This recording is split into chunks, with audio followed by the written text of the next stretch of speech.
Hi, Jason Potvay, creator of Brain Advisor, and welcome back to 10 Steps to Building Resilience at Work.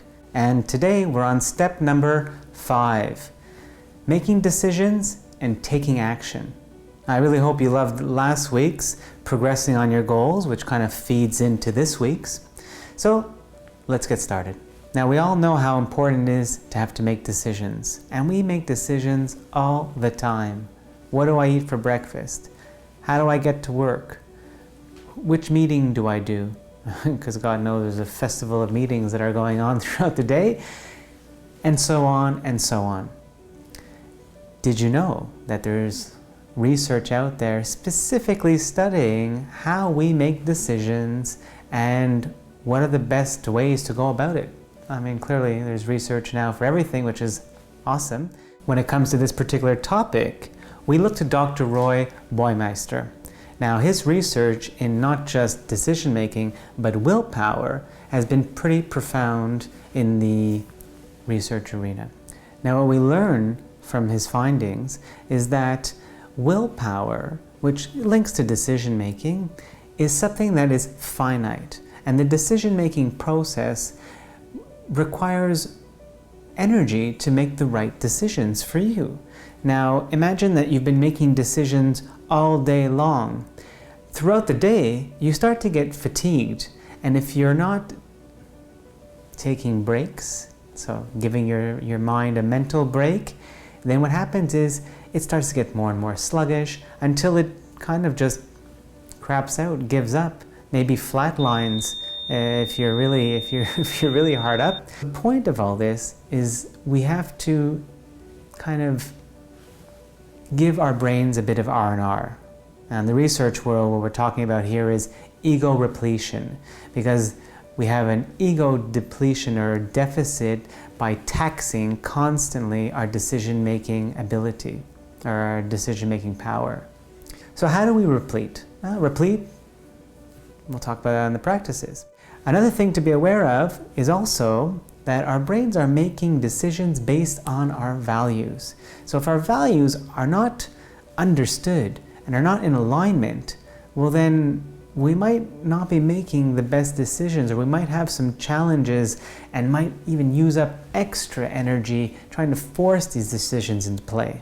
Now, outside of the decision-making sphere, when we actually have made our decision and we want to take action, well, when we take action, we look to one of the brilliant genius minds of living psychologists, Dr. Alberta Bandura, who I might add was born in Alberta, Canada, so he's a Canuck, we'll give him that.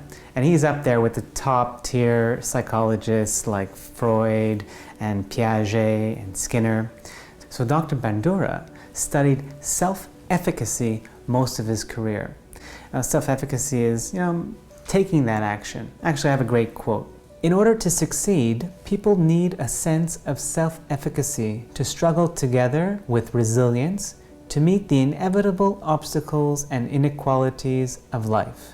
Now, that quote really puts things into perspective. We need self-efficacy in order to get things done. We need to feel like we can get things done. It's a little bit different than self-confidence, but let's call it self-confidence for this discussion. So if we follow through, the more we decide to build our resilience, and the more we take action on practicing to build resilience, then the more resilient we will become. Let's practice, yes? All right, first practice when it comes to decision making, and we know that we have this limitation with our willpower due to the ego depletion factor. What do we want to do? We want to be aware of this, and if we have really big decisions to make, let's make them earlier on in the day, or at least after we have repleted ourselves, after we gave ourselves a little bit of a mental break. Maybe we went for a jog, or we had fun, or we had lunch with a friend. Practice number 2. You want self-efficacy? Do like Nike. Just do it.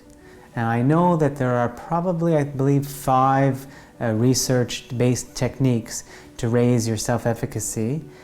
And if I don't, I think we have a video upcoming about that, or it's going to be in production for sure now. Point being, the number one, the real deal practice is just do it. The more you do it, the more you get better at it. The more you get better at it, the more you feel empowered about doing it and building more self-efficacy. And practice number 3, accept that you may make mistakes. Don't allow that to put you into an invisible mental cage that you can't get out, you can't move forward. Honestly, mistakes are a part of life. Even us, through evolution, we are technically making mistakes as we evolve. It's like in project management where you have a risk. The risk can be both negative and positive. The risk is the fact that you just don't know. This is a learning journey. You're meant to make mistakes. The path to success is not a straight line. We all know that. With a caveat, of course, I'm not suggesting that everyone out and go and make mistakes that hurt people and create thousands and millions of dollars lost. No. Let's put things in perspective here. But we have to understand that part of the learning journey is making mistakes. How would you treat your children? And the challenging thing is I do know that there are people out there who do raise their children with a concept of perfection, and there really isn't any perfection out there. There is constant progress, feedback, corrective action, and it's this organic journey. And the same thing when you're practicing taking action and making your decisions. If the decision didn't work for you, it didn't work for you, what's the feedback on that? What's the next decision you have to make? Do you have to kind of adapt to making a decision in a different way? That's the true learning experience. Our quick recap of the day, very simple. When it's time to make decisions, make decisions. When it's time to take action, take action. And the more you do, the better you will get at it.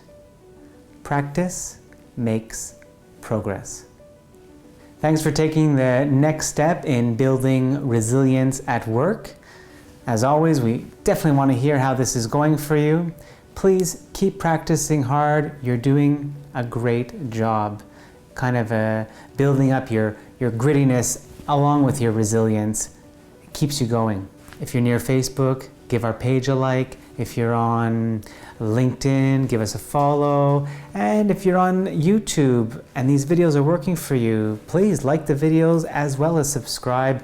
The more we have, the more reach we can get out to help other people to build resilience in the workplace, which kind of helps everyone. See you next week for step number 6.